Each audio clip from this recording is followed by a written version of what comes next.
Good afternoon from Greenwich Eco Park. So I'm doing a little round tour of the Greenwich areas today. Greenwich Park, Greenwich Eco Park. The thing that drew me down here today was word of lesser redpoles being spotted. So I was trying my luck. I just let you in on the little secret that I didn't see them. But it turned out to be an epic little day anyway. As you can hear, there are a lot of dunnocks calling. So I think we've been here about 2 hours now. A little reminder, I'll put the link to my previous video here in the description so you can see about the parking, but I'll mention it again. The parking in the local area is in 2 hours. You can stay here for 2 hours, so keep an eye on the time. This place is closed Monday and Tuesdays. Always check before you come here, or anywhere in fact, because times can change.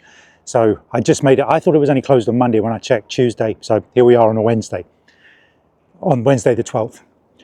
So yeah, there's a lot of work going on here to improve, and a lot of boxes going up that I'm not sure they're little nest boxes, feeder boxes, and consequently there are tons of birds. This place, I swear, when spring hits, this place is going to be crazy with birds. I mean, there are dozens and dozens of great tits, blue tits, robins, wrens, dunnocks. What was that? That was a great tip. When I first came in here, there was a woodpecker, one of the trees. The light has got much better now. The sun has come out. When I came here, it was very grey. But there was a great spot woodpecker there. I got it stood in two different places to get a bit of video, trying to get a clear view through. Yeah, I said that right. I've been messing up my words recently and being tongue-tied. So the first things first is they've put a bird feeder up. They haven't had a bird feeder in as previous years as far as I know, but it's a big bird feeder with a lot of sunflower hearts in there. So that's where I've just spent the last hour, because the greenfinches I've always heard here, but they're always in these big trees up over there.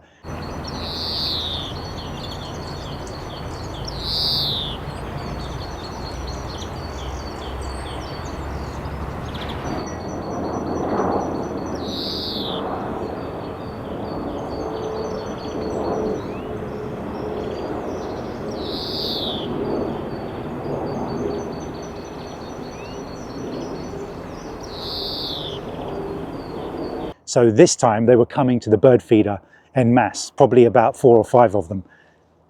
And it was very interesting watching the hierarchy of all the different birds. So I did a little bit of time there filming, taking stills, quality stills with lower ISO, and then I ramped it up to get some flight shots. And yeah, I think the hierarchy probably goes something like this. It's probably greenfinch at the top, below them chaffinch, no, sorry. There was one chaffinch, a female chaffinch, goldfinch. Now the goldfinch would fight more with each other than anybody else, but it was greenfinch, then it was goldfinch, and nobody fought with the great tits. When they landed, you saw the sort of greenfinch or the goldfinch sort of getting ready to have a fight and went, okay, I'm not going to bother. So I don't know if it's because there's a hierarchy thing now, just nobody fights with the great tits, but everybody else scuffles amongst themselves. All the finches like brother and sister would. And at the bottom end of the totem pole, there's always the blue tip because it's small. So it would always wait until everything's gone before it came over. What is that? There's a few sounds I haven't been familiar with, and I found out they're either starlings or blackbirds. I have to check. There are going to be no warblers here as of yet, and I didn't see the redpole. There you go. I'd like to get my first bit of video of those. I don't think I've seen a redpole in a... Oh yes, so I forget, Les Ness Abbey last year. And I've been going back to Les Ness for the last few months, hoping that I stumble on them with some siskins. So we're going to head off to Greenwich Park now.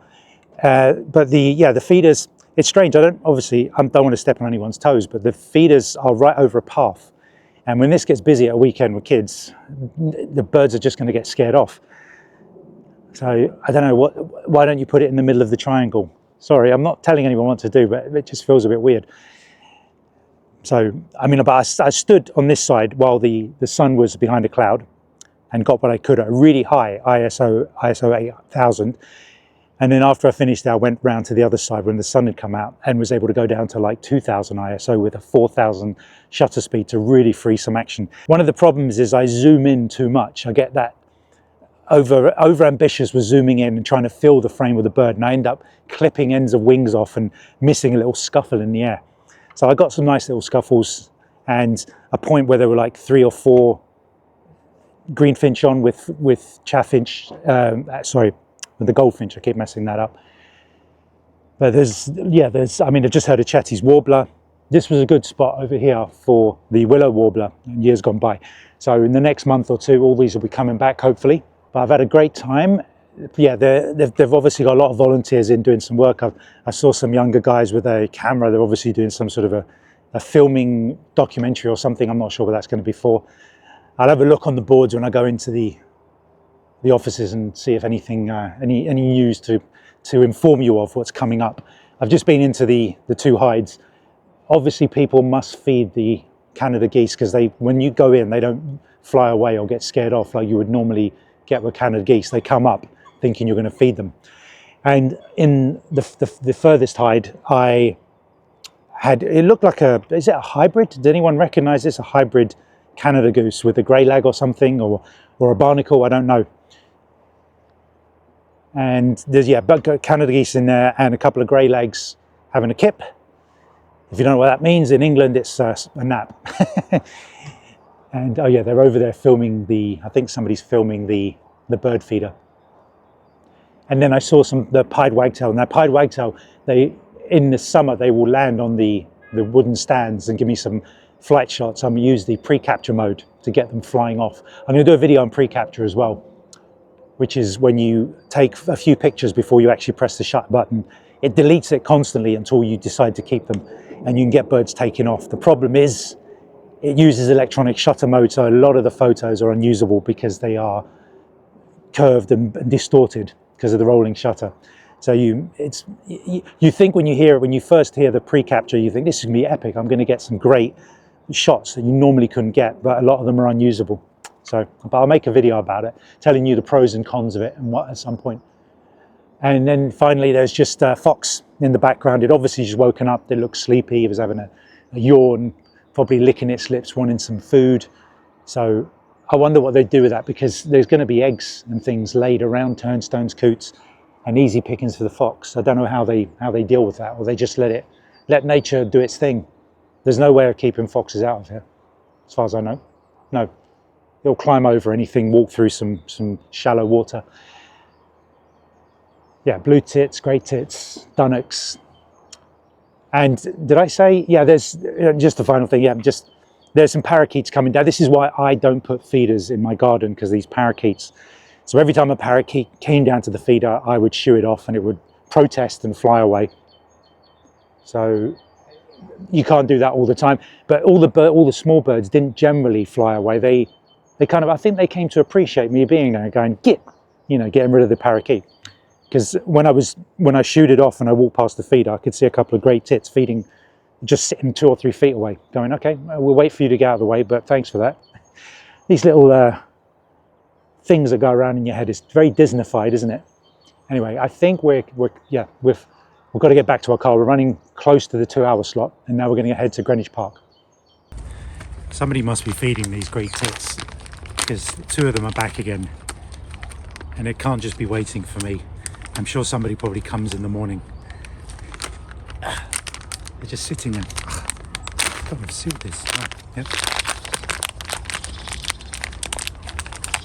Yeah, it's coming, boys. It's coming, girls. But it'll be inclusive. Okay. Oh, and a robin as well. Okay, how's that?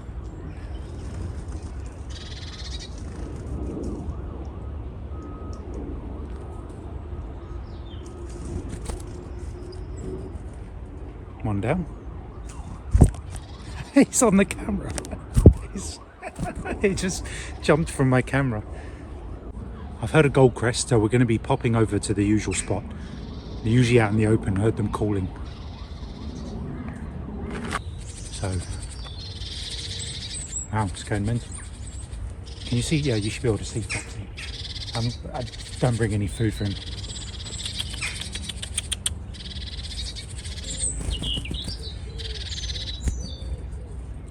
Another one.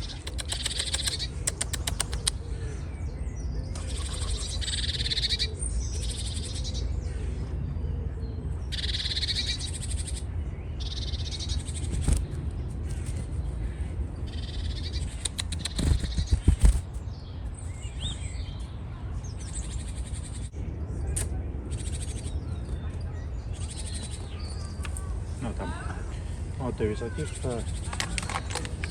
think I've got one big, got one big Brazil nut.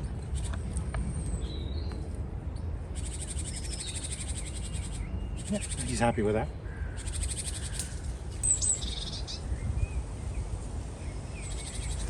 So just wrapping up the little visit to Greenwich Park.